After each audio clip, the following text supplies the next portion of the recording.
ఓం నమో వెంకటేశాయ నమ. ఓం శ్రీ సీతారామచంద్ర పరబ్రహ్మస్వరూపాయ స్వరూపిణే నమ. ఓం దక్షిణామూర్తే నమ.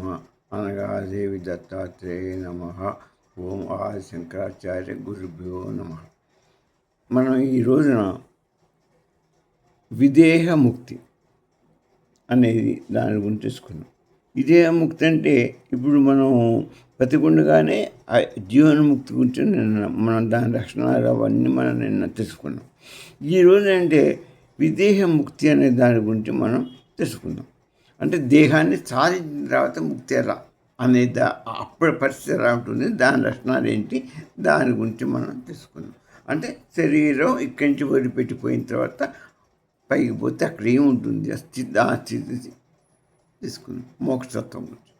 అయితే ఫస్ట్ మనం నిన్న జీవన్ముక్తి గురించి చెప్పుకున్నాం. జీవన్ముక్తి అంటే ఏంటి? ఇక్కడ ఉండగానే మనం ముక్తిని దేహాన్ని ఉండగానే మనం ముక్తి, జ్ఞానం రాగానే మన ముక్తి ఆల్రెడీ వస్తుంది. ఈ శరీరం ఇట్నే కొనసాగుతుంది, ఈ ప్రారంభ కర్మలు ఉండేంత వరకు ఈ శరీరం కొనసాగుతుంది అని మనం అనుకున్నాం. కానీ ఈ ప్రారంభ కర్మలు అయిపోయిన తర్వాత నువ్వు మోక్షానికి వెళ్ళిపోతావు అని నిన్న చెప్పుకోవడం జరిగింది సౌకర్యంగా. అయితే ఇప్పుడు శరీరం విడిచిపోయిన తర్వాత జ్ఞాని యొక్క స్థితి ఏమిటి అనేది తెలుసుకోవాలి. అది ఏంటంటే విదేహముక్తి వేదాంతంలో ఏం చెప్తుందంటే దేహాన్ని ఇక్కడ సాధించి ముక్తి పొంది, ఇది జీవన్ముక్తి, అది ఇది విదేహముక్తి అంటుంది. అయితే విదేహం అంటే శరీరం లేకుండా, ముక్తి అంటే బంధాలు అన్ని రాహిత్యం లేకుండా ముక్తి అంటే మోక్షం అంటే విడుదల. ఈ సంసార బంధాలు ఇవన్నిటి నుంచి విడుదలైపోయాం, ఈ లోకం నుంచి మనం విడుదలైపోయాం. ఇక మనం పరబ్రహ్మంకి స్వరూపంలోకి వెళ్ళిపోతాం, మన స్థానంలోకి మనం వెళ్ళిపోతాం. మనం అక్కడి నుంచి వచ్చాం, అక్కడికి వెళ్ళిపోతాం. ఇక ఈ జన్మలో నుంచి విడుదల మనకు లభించడం లెక్క. ఎప్పుడు జ్ఞానం వస్తే వస్తుంది, ఆ తర్వాత శరీరం పోయిన తర్వాత ఇక నువ్వు వెళ్ళిపోయినట్టుగా, ఈ లోకంతో సంబంధాన్ని లేదు నీకు. అప్పుడు ఈ శరీరం అంటే ఇప్పుడు నీకు శరీరం కూడా పోయింది. ఇంత శరీరంలో ఉన్న జీవన్ముక్తులు అయ్యావు, ఇప్పుడు శరీరం పోయింది కాబట్టి విదేహముక్తుడివి అయ్యాను. అయితే ఇప్పుడు ఎప్పుడైతే నీ శరీరం పోయిందో, నీకు పోయిన తర్వాత ఈ శరీరం ఇక్కడ మన నాశనం అయింది, ఇక్కడ వదిలిపెట్టేసిన కాల్చేశారు, అయిపోయింది, పోతే మనం పోయే ముందు ఆత్మ ఉంటుంది కదా, అది సావదు. ఆత్మస్వరూపం పరబ్రహ్మస్వరూపం, అది చైతన్యవంతమైంది, 3 కాలమైనది ఉన్నది, శాశ్వతమైనది, అది సాక్షి స్వరూపం. అయితే ఇప్పుడు ఇక్కడి నుంచి పైకి పోయేది అది పోతుంది. ఒక శరీరమే నాశనం అయిపోతుంది, కానీ నీ స్థూల శరీరము, ఈ యొక్క ఆత్మస్వరూపం రెండే వెళ్ళిపోతాయి, తుడియంలోకి వెళ్ళిపోతాయి. అక్కడ నీకు మోక్షం వచ్చింది కాబట్టి ఇక నీకు జన్మని ఇచ్చే అవకాశం లేదు.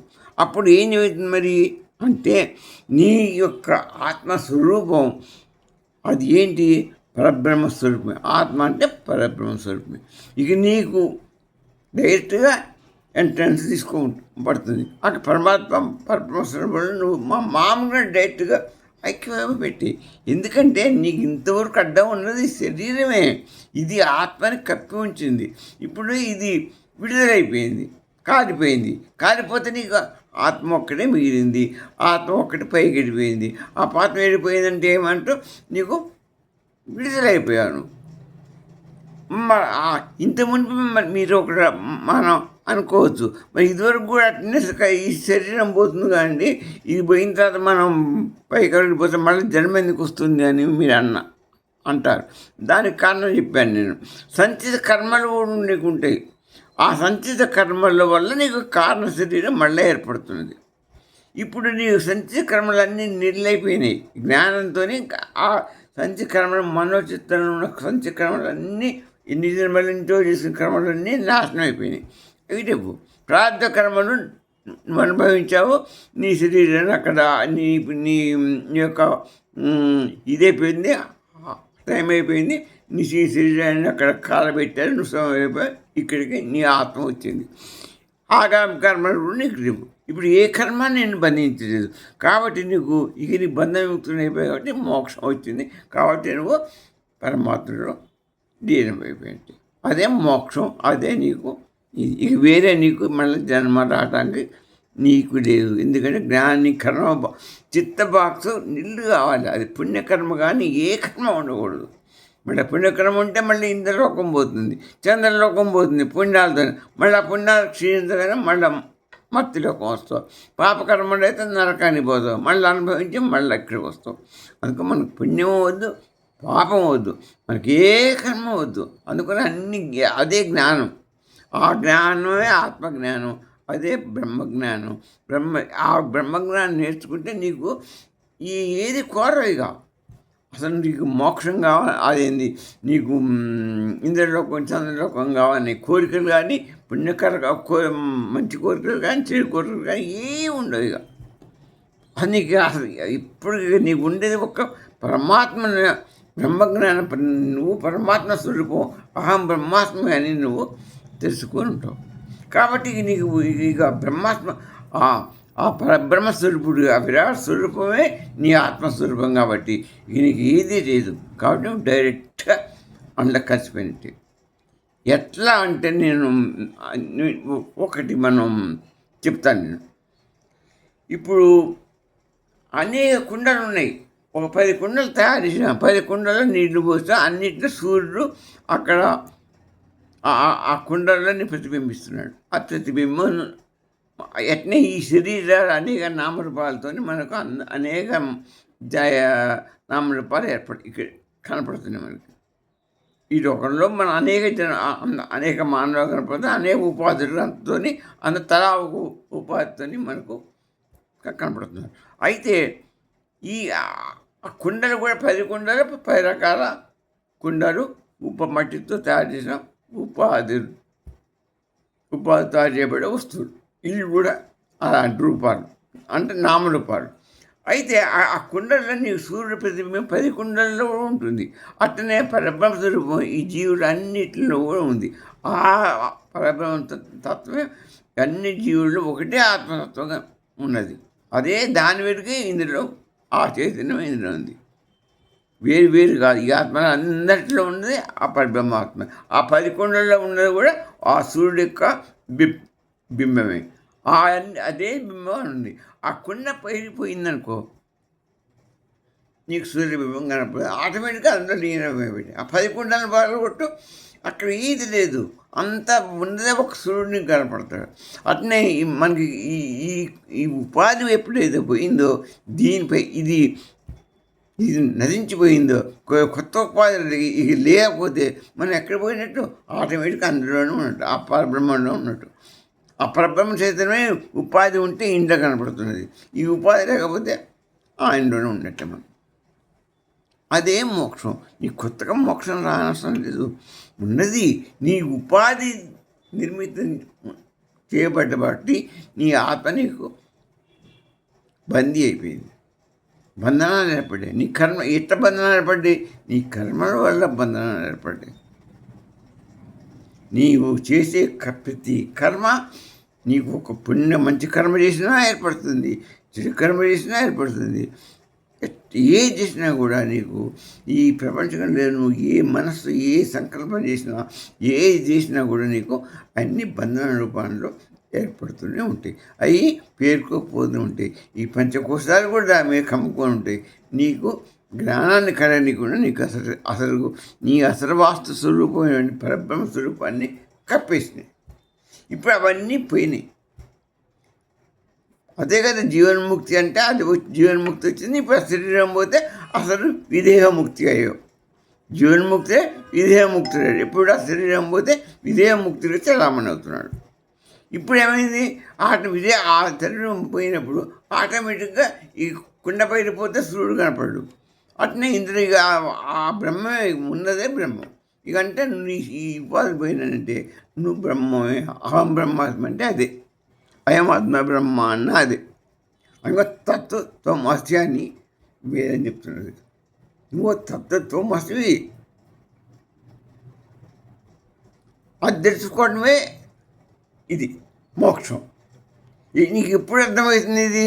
నీ ఉపాధి పోయి నీకు జ్ఞానం కనుక వస్తే నీకు అప్పుడు తెలుస్తుంది ఆ పరబ్రహ్మస్వరూపం ఏమున్నది, నీ శరీరం లేదు, ఏది లేదు, అంతం ఉన్నది ఒక్కడే. ఆ వాడే సత్యస్వరూపుడు, చిదాకారంలో ఉన్న సత్యనారాయణ స్వరూపుడు, వాడు ఒక్కడే ఉన్నాడు. వాడి రూపానివే నీవు. నీ ఉపాధి పోతే నీ ఆత్మస్వరూపం ఆయనదే కాబట్టి ఆయనే నువ్వు, నువ్వే ఆయన. ఇదే జ్ఞానం, ఇదే మోక్షం, ఇదే నీ విడుదల. ఈ సంసార బంధనాలు, ఈ మన ఈ చక్రభ్రమణం ఉండదు, మళ్ళా పునర్జన్మలు ఇవన్నీ ఏవి నీకు ఉండవు. పునర్జన్మ రాహిత్యమైపోయి ఇక నీకు ఉపాధి లేదు కాబట్టి ఇక నీకు ఉపాధి రావు. ఎందుకంటే కర్మలు మొత్తం అయినాయి కాబట్టి నీకు ఏ ఉపాధి నీకు రాదు. నీకు కారణ శరీరం, ఏ శరీరం ఇది, నీ కారణ శరీరం రావడానికి కారణం ఏంటి? కర్మలు ఉంటేనే కారణ శరీరం వస్తుంది. అది లేదు కాబట్టి నువ్వు ఆటోమేటిక్గా బ్రహ్మాండం అయిపోతావు. ఉపాధి దొరికింది, నీ ఉపాధి దొరికిపోయింది, స్వరూపం మాత్రం మిగిలింది, ఆత్మస్వరూపం మిగిలింది. ఆత్మస్వరూపమే అహం బ్రహ్మాస్మి. దీనే చాందోక్యోపనిషత్తు ఏం చెప్పింది? తత్సత్యం స ఆత్మ తత్వమసి అంటే నేను చెప్పింది ఇప్పుడు మీకు. ఆ పరమ సత్యమే ఆత్మ. మిగిలింది సత్యం, వాస్తవంగా ఉండేది ఒక ఆత్మే. ఈ శరీరం అంతా ఎంత ఉపాధి అన్నీ పోయేవి, మిగిలేది శాశ్వతమైన ఆత్మ. మనం అనుకుంటున్నాం చైతన్యవంతమైంది, ఇప్పటికీ ఉంటున్నది, మారనది ఆత్మ ఒకటి. ఆత్మే పరబ్రహ్మస్వరూపం. అదే తత్వమసి అని వేయించమని చాందోక్యోపనిషత్తు మనకు బోధిస్తుంది. ఈ బృహదారణ్యక ఉపనిషత్తు ఏం చెప్తుందంటే బ్రహ్మైవ సన్ బ్రహ్మస్యేతి, బ్రహ్మైవ సన్ బ్రహ్మస్యేతి అంటే బ్రహ్మస్వరూపుడైన వాడు బ్రహ్మాన్నే పొందుతాడు. మనం బ్రహ్మస్వరూపుడు అంటే నువ్వంటే శరీరం కాదు, ఆత్మ. నేనంటే ఆత్మను గుర్తుపెట్టుకోవాలి. శరీరం కాదు ఆత్మ. ఆత్మ ఆధ్యాత్మికంగా లోపల ఉన్నది. అది ఆత్మ. నేను అంటే ఆత్మని. ఆ నేను అంటే ఆత్మ పరబ్రహ్మ స్వరూపాన్ని. కాబట్టి నువ్వు అందులోనే కలిసిపోతావు. ఉపాధి పోతే నువ్వు అందులోనే కలిసిపోతావు. నేను ఇన్నాళ్ళు బట్టి ఈ శరీరాన్ని నేను అనుకుని నువ్వు మోహించి కర్మ చేసుకుంటూ మోహింపబడ్డావు. ఆ మోహం జ్ఞానం వస్తే ఆ మోహం పోతుంది. నీ ఆత్మ నేనంటే ఎవరంటే నేను వేరే అనే తత్వం నీకు తెలుస్తుంది. నేనంటే నా ఆత్మ, నేనంటే ఆత్మే పరబ్రహ్మ స్వరూపం. అందుకొరకనే వేదాలు అహం బ్రహ్మాస్మని గురించి అది కరెక్టు అని నీకు బోధపడుతుంది. అదే మనకు వేదాలు చెప్పినాయి, మహర్షులు అందరూ కూడా చెప్పారు. రమణ మహర్షి చెప్పింది కూడా అది. నువ్వు అంతర్ముఖం చెందు, హూయామయ అనేది నీకు తెలుసుకో. అదొక్కటే మార్గం. హూయామయ అని నీకు తెలుసుకుంటే నీకేం తేలింది? నువ్వు పరబ్రహ్మాండం అని తేలిపోతుంది.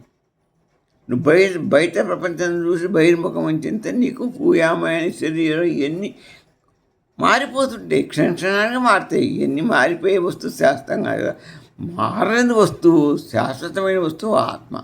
దాన్ని పట్టుకో, అది బ్రహ్మస్వరూపం. అప్పుడు నువ్వు అహం బ్రహ్మాస్మి అని నువ్వు తెలుసుకో.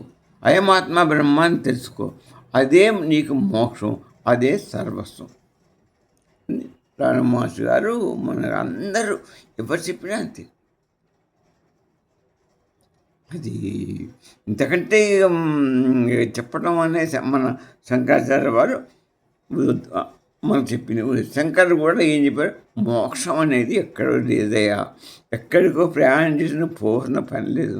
ఈ జీవుడు బ్రహ్మంలో కలవటం, ఈ జీవుడు పోయి బ్రహ్మంలో ఎక్కడో దూరంగా పోయి వైకుంఠం పోయి అక్కడ పోయి ఇక్కడ కలవటం కాదు. నీ ఉపాధి పోయి నీ జ్ఞానం వస్తే ఆయనే ఇక్కడ ఈ కుండ బయలుపోతే నువ్వు ఈ కుండలో ఉన్న ఆత్మ ఎక్కడ పోయి కలుస్తుందా? కలవదు, ఆటోమేటిక్గా పోతుందా. అందులో అదే ఇది అది అంతే. అది తెలుసుకోవడమే నీకు మోక్షం. కుండ బయటపోయింది, కుండ పడిపోయినా కుండ ప్రతిబింబం కూడా పోయింది, ఈ ఉపాధి పోయింది, నీ ఉన్న ఆత్మ ఒక్కటే మిగిలింది. అప్పుడు ఏమవుతుంది, నీ ఆత్మ అదే. ఇక ఆత్మ కూడా కనపడదు. ఇక ఈ సాక్షిభూతం కూడా ఉండదు, ఏది ఉండదే పరమాత్మ. కాబట్టి పరమాత్మ లీనమైపోయింది ఆటోమేటిక్. ఇక నీ ఆత్మ ఈ ఈ స్థూల శరీరం అన్నీ ఏముండవు, అన్నీ అదే ఈ వీటిగా మారొచ్చింది. ఆయన కల్పితమే ఇదంతా. ఆయన చైతన్య స్వరూపంగా నీరు ఉండదు. మళ్ళీ ఆయన గుంజేసుకుంటాడు, పోతుంది, ఆయనకి వెళ్ళిపోతుంది. ఇక్కడ స్విచ్ చేసి అన్ని వారం చేసుకుంటే కరెంటు ఇక్కడ నీ ఇంట్లోకి వచ్చి వెలుగుతున్నది. అక్కడ మెయిన్లో స్తంభం మీద దాన్ని కట్ చేసామనుకో, నీ కరెంటు నీ ఇంట్లోకి రాదు, అక్కడనే ఉండిపోతుంది, ఆయనలోనే ఉండిపోతుంది. అంతే. ఇక్కడ నీకు ఇప్పుడు కరెంట్ ఇక్కడ నువ్వు ఉండబట్టి, ఆ చైతన్యం ఉండబట్టి నేనన్ను నువ్వు ఎర్రబిగుతున్నావు. నీ కరెంట్ అసలు నీకు అసలు నీ ఉపాధి మొత్తం పోయింది, మొత్తం పోయి అసలు అక్కడ డిస్కనెక్ట్ అయిపోయింది, కుండ బయటపోయింది. ఉపాధి ఉంటే కదా ఇంత చైతన్యం వచ్చేది. అది మొత్తం వైరింగ్ లేకుండా అక్కడనే డిస్కనెక్ట్ అయిపోతే, ఫోన్ మీద డిస్కనెక్ట్ అయిపోతే కరెంట్ ఎక్కడి నుంచి వస్తుంది? కరెంట్ లేకపోతే నీకు అసలు ఈ ధర్మం లేదు, గిర్మం లేదు, ఏది. ఇదే తెలుసుకోవాలి. మనం తెలుసుకోవాల్సిన జ్ఞానం అంటే ఇదే. ఎందుకంటే నేను చెప్తూనే ఉండే వేదా, నేను ఎప్పుడు బ్రహ్మమే. ఈ ఉపాధి ఏర్పడటం వల్ల, ఈ ఉపాధి భేదం వల్ల నేను తెలుసుకోలేకపోతున్నాను.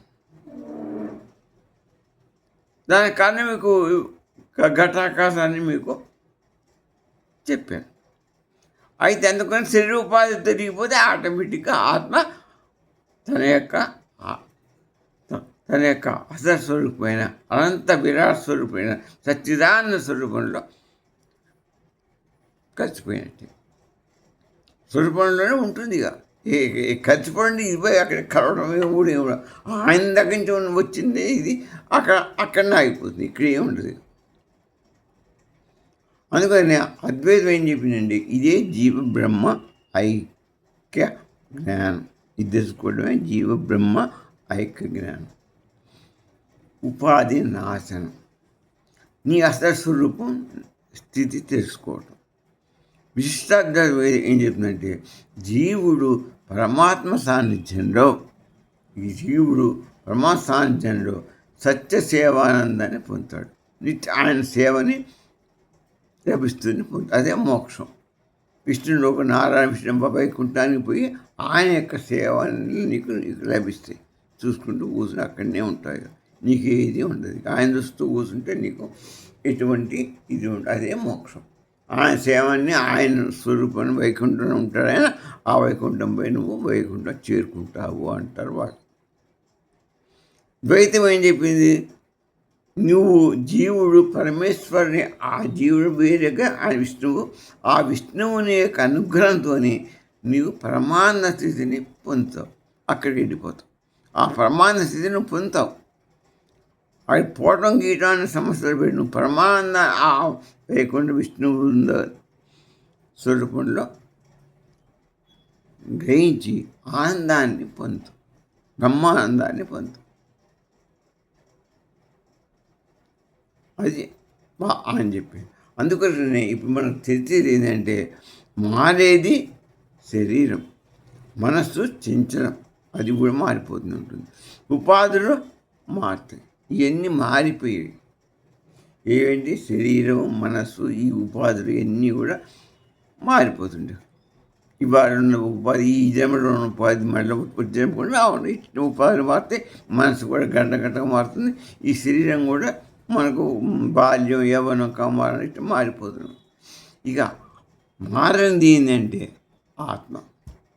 దానికి పుట్టుక లేదు, చనిపోదు, మారిపోదు, ఎప్పుడు ఒకేలాగా ఉంటుంది. చైతన్య స్వరూపం, కరెంట్. ఇక భగవద్గీత ఇదే మాట ఏం చెప్పింటే, నజాయతే మ్రియతే వా కదాచిత్. ఆత్మకు జనన మరణాలు దుఃఖాలు ఏవీ లేవు. దానికి ఏది అంటారు, దానికి ఏది లేదు. ఎట్లా తామరాకు లెక్క. నీళ్ళలో ఉన్న తామరాగ. ఇక విదేహముక్తి గురించి తెలుసుకోవడం కంటే ఈ జీవితంలోనే మనం విదేహముక్తి తర్వాత మనం పోయిన మనకి ఏమైతే వస్తారు కాబట్టి ఈ జీవితం ఉండగానే మనం ఏం చేయాలంటే అహంకారాన్ని తగ్గించుకోవాలి, సాక్షిభావాన్ని పెంచుకోవాలి. నేను చేసేది కర్తృత్వాన్ని నేను కాదు, అంత పరమాత్ముడే, అంత ఆయన యొక్క ఆయన యొక్క బింబమే, ఆయన యొక్క ప్రతిబింబమే నాలో ఉన్నది. అదే అంతా చూసుకుంటుంది. నేను చేయట్లేదు, అంతా ఆయనది. ఈ బింబం అన్నా దీని కూడా ఆత్మ కూడా ఏమీ లేదు. అంతా అదే ఆ కుండలో ఉన్న ప్రతిబింబానికి ఏముంది? ఏమి లేదు. అంతా ఆయనే, పరమాత్మనే. కాబట్టి ఉన్నది ఒక పరమాత్మే. ఆత్మ లేదు, ఏది లేదు. అంతా ఎంత మాయ! ఇది మాయా స్వరూపం. మాయ కనిపిస్తున్నది. అందుకని మాయను జయించడం మన వల్ల కాదు. ఇంత చెప్పినా అసలు ఏంటనేది ఇంకా అర్థం కాదు మనకు బోధపడదు. ఏం చెప్తుండో ఏం అర్థమయ్యట్లేదు అన్నట్టుగా అన్న భావమే కలుగుతుంది. ఇది ఒక్కనాటిలో అనుకునే శ్రవణం, మననం, ఇది ధ్యాసనం చేస్తే చేయంగా అసలు అర్థమవుతుంది. అదే జీవన్ముక్తి యొక్క పరమ లక్ష్యం. ఇక జీవన్ముక్తి శరీరం ఉన్నప్పుడే స్వేచ్ఛ లభించుకోవడం. జీవన్ముక్తి తీసుకుంటే మనకు ఉత్తమమైన బాధ అప్పుడు మనకు తెలిసిపోతుంది. జీవన్ముక్తులను సంతాపడి కన్నీరు మన ఆత్మ సుతృప్తిగా ఉంటుంది. చనిపోయిన తర్వాత బ్రహ్మాండాలు రావచ్చు, కానీ మనకు తెలియదు. ఇద్దరు మనం ఏం పని చేసినా మనకి ఏం తెలుస్తుంది? ఇప్పుడు ఈ జాగ్రత్త అవస్థలు ఏమైనా తింటే ఆ చెడు, తీపి, ఉప్పు ఏదో ఒకటి తెలుస్తుంది. ఆనందం అన్న కష్టమో నష్టమో చేస్తుంది. నీవు ఇదిలో స్వప్నవస్థగా నిద్ర బాగా గాఢ నిద్ర పట్టిన తర్వాత నీకు సుషుప్తావస్థలో నీకు ఏం చేస్తుంది? ఏమి తెలియదు. అజ్ఞానంతో నిద్రపోతావు అంతే. ఏ సుషుప్తావస్థలో నీకు ఏది తెలియదు. అట్నే నీవు విధేయముక్తి అయిపోయిందా నీకు అక్కడ ఏం చేస్తుంది? ఏమి తెలియదు. అక్కడ నువ్వు ఈ బ్రహ్మానందంలో ఉన్నది మొత్తం పొందామంటే ఎట్లా పొందావు? నువ్వు ఆటోమేటిక్గా శరీరం ఉపయోగం పెట్టి ఆటోమేటిక్గా అక్కడికి వెళ్ళిపోయావు అన్నారు. చెప్పాను. పోయావో లేదో అక్కడ ఏమాందో అనిపిస్తుంది మనకి తెలియదు. అందుకని మనము శరీరం ఉన్న కానీ జీవన్ముక్తం కావాలి. అప్పుడు ఆ ఆనందాన్ని తెలుసుకోవాలి. ఆ పరబ్రహ్మాన్ని ఇక్కడి నుంచే మనం గ్రహించాలి. ఎంత మాయాన్ని గ్రహించాలి. అప్పుడు మనకు లభించే ఆనందమే బ్రహ్మానందం అని నా అభిప్రాయం. ఈ మరణం అనేది రాస్తు. ఈ మరణం అనేది శరీరానికి, మార్పు మనస్సుకి. మనస్సు ఎప్పుడు మారుతుంటుంది. అమృతం అనేది అమృతత్వం ఆత్మకి మాత్రమే. అదే శాశ్వతం. కాబట్టి అమృతత్వమైన వస్తువు ఏదంటే ఆత్మ. ఇంతే. ఈ మూడే విషయాలు ఏంటి? శరీరం మరణిస్తుంది, మనస్సు మారుతుంటుంది, మార్పు చెందేది క్షణానికి. అమృతత్వం గలది అంటే మరణం లేని వస్తువు ఆత్మ. ఇది సత్యం. ఓం నమః శివాయ. స్వస్తి.